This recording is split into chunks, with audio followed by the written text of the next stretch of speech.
സദൃശവാക്യങ്ങൾ 28 1 മുതൽ 14 വരെയുള്ള വാക്യങ്ങൾ. ആരും ഓടിക്കാതെ ദുഷ്ടന്മാർ ഓടിപ്പോകുന്നു, നീതിമാന്മാരോ ബാലസിംഹം പോലെ നിർഭയമായിരിക്കുന്നു.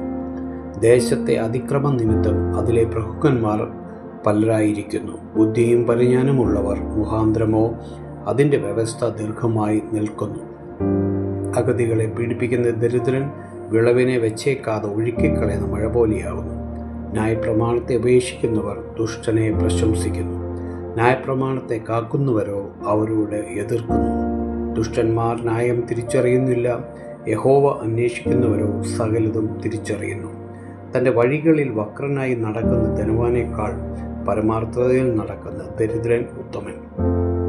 ന്യായപ്രമാണത്തെ പ്രമാണിക്കുന്നവൻ ബുദ്ധിയുള്ള മകൻ. അതിഭക്ഷന്മാർക്ക് സഖിയായവനോ അപ്പനെ അപമാനിക്കുന്നു. പലിശയും ലാഭവും വാങ്ങി സമ്പത്ത് വർദ്ധിപ്പിക്കുന്നവൻ അഗതികളോട് കൃപാലുവായുവിനു വേണ്ടി അത് ശേഖരിക്കുന്നു.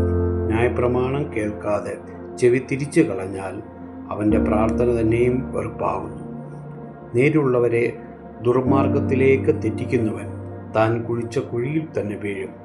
നിഷ്കളങ്കരായവരോ നന്മ അവകാശമാക്കും. ധനവാൻ തനിക്ക് തന്നെ ജ്ഞാനിയായി തോന്നുന്നു, ബുദ്ധിയുള്ള അഗതിയോ അവനെ ശോധന ചെയ്യുന്നു. നീതിമാന്മാർ ജയഘോഷം കഴിക്കുമ്പോൾ മഹോത്സവം, ദുഷ്ടന്മാർ ഉയർന്നു വരുമ്പോഴോ ആളുകൾ ഒളിച്ചുകൊള്ളുന്നു. തൻ്റെ ലംഘനങ്ങളെ മറയ്ക്കുന്നവന് ശുഭം വരികയില്ല, അവ ഏറ്റുപറഞ്ഞ് ഉപേക്ഷിക്കുന്നവനോ കരുണ ലഭിക്കും. എപ്പോഴും ഭയത്തോടിരിക്കുന്ന മനുഷ്യൻ ഭാഗ്യവാൻ, ഹൃദയത്തെ കഠിനമാക്കുന്നവരോ അനർത്ഥത്തിൽ അകപ്പെടും.